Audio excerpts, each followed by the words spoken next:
Welcome back to the BookEnds YouTube channel. I'm James McGowan. I'm Jessica Faust. We are literary agents who have taken our popular blog to YouTube to discuss all things publishing, and we're answering 3 viewer questions in our filming day today, which is pretty Yeah, cool. So thank pressure's you. on. Yeah.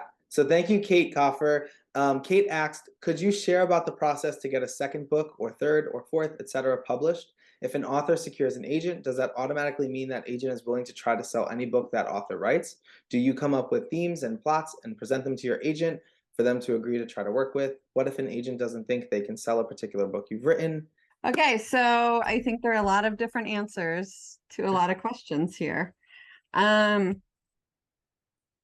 kind of want to go out of order because the question that struck me most was, if an author secures an agent, does that automatically mean that agent is willing to try to sell any book the author writes?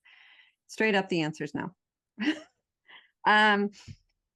This should and could be part of the conversation you have in the offer call. For BookEnds anyway, and I think for most agents, our goal is to build a career with you. We want long-term. We want to have 15, 20 years with a client or longer. We want to retire together. That would be the ideal, right?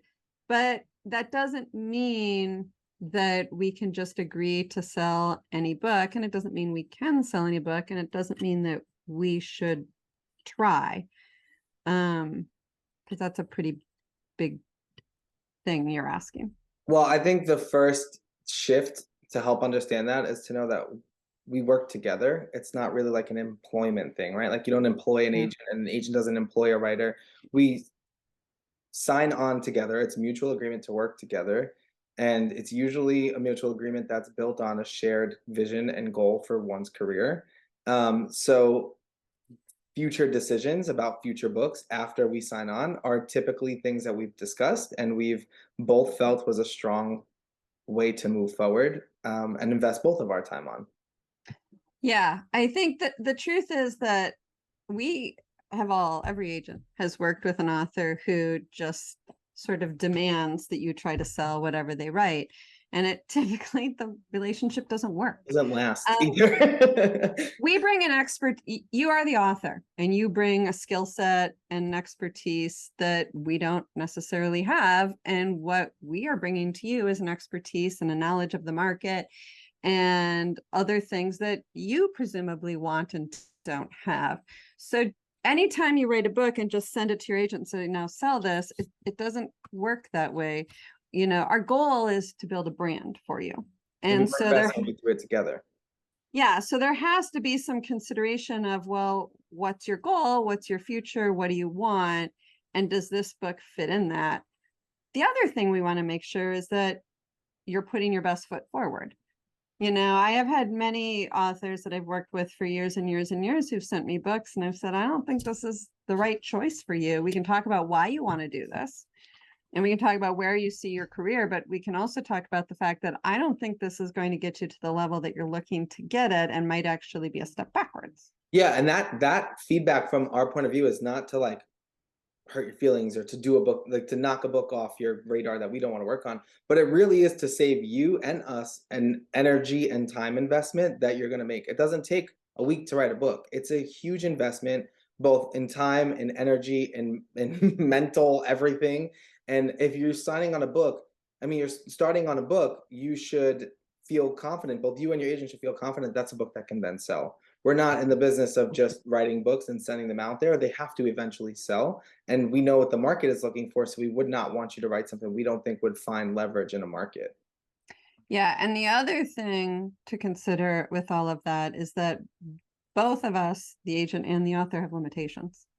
So if I only represent books for the adult audience, so if one of my clients comes to me and is insisting that now I submit picture books, I'm not going to be the best agent for you for that. It's sort of like I would not hire a corporate law attorney to do my publishing contract. I would hire a publishing attorney.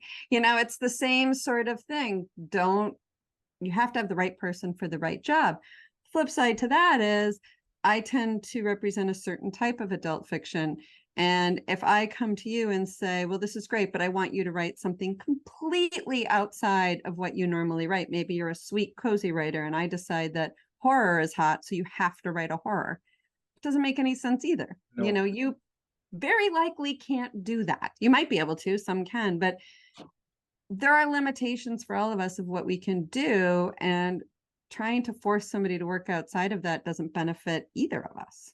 Yeah, and that's not to say that it could never happen. I think there are obviously instances in which it does, and you have those conversations with your agent. But again, it's you're both on board and you're both feeling confident about that direction and that next step because, like I said, we're all investing our time. Yeah.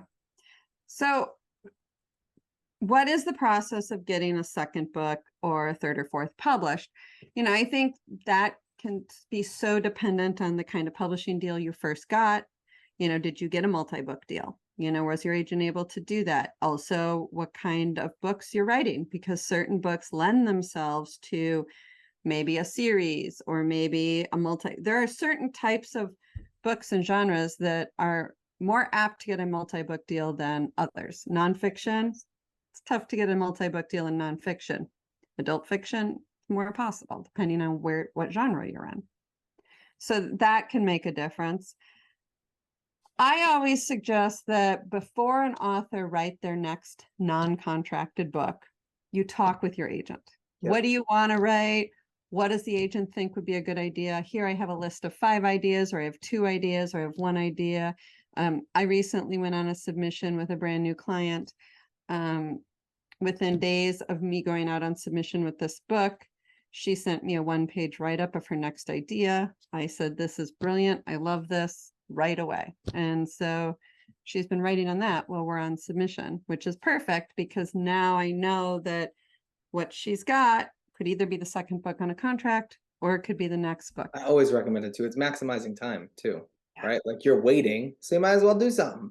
Might as well do something. But yeah, it's good to keep your agent in the loop.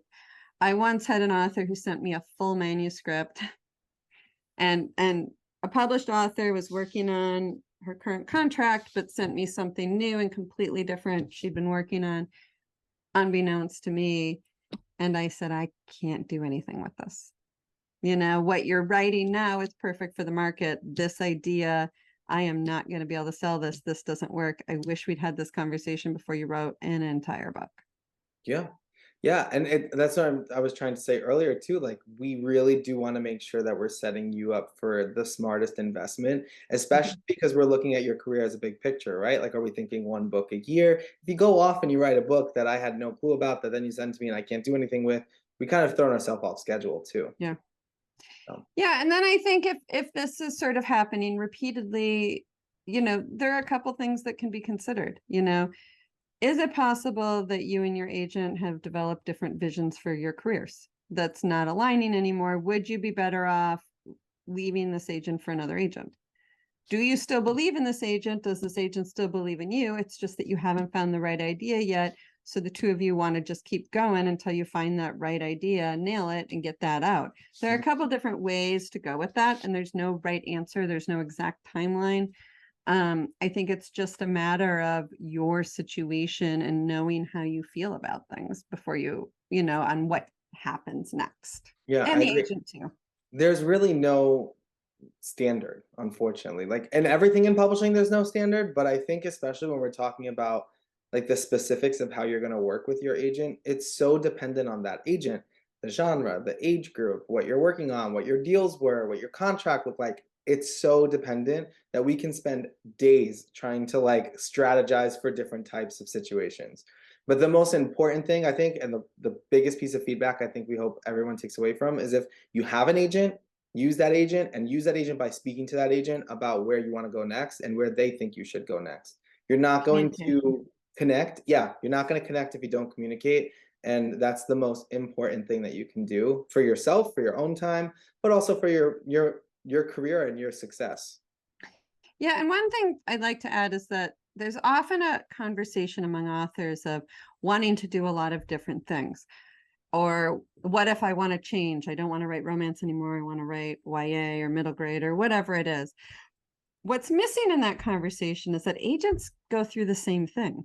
Yeah. You know, we as agents build careers and change. I mean, I used to represent romance, which I'm not doing any of anymore. Does that mean I will never do romance again? No. I've had a lot of authors make assumptions, clients make assumptions based on my submission openings and say, well, you don't represent this because I looked on your website and you're not open to whatever it is. And this is what I want to write. And I'm like, well, but it doesn't mean I can't be. It doesn't mean I don't want to be. It doesn't mean, it just means I'm not taking on new clients in that. So you have to have these conversations. And then, like I said, we all change. So you could say you used to represent YA. I've done this YA, and I could say, yeah, but I'm really not interested in it anymore. I don't feel like I'm that good at it. Sometimes that comes up too. That's true. Yeah. So I think you just have to have an open line of communication. Yeah, absolutely. You just never know. Yeah. Yeah. So a kind of a non-answer, but we hope it was helpful. The process is you communicate, you decide what your next project is, and then depending on what your contract looks like and what the type of situation and publishing agreement you're in, you submit it accordingly. Yeah. But in terms of the fine detail logistics, we can't really give those without having a know of what's going on. Yeah. You got to talk with your agent. Yep. So thank you for the question, Kate. We hope it was helpful. We hope it was helpful to everybody. Don't forget to like and subscribe. We post videos every Wednesday, and we'll see you back here next time. Bye.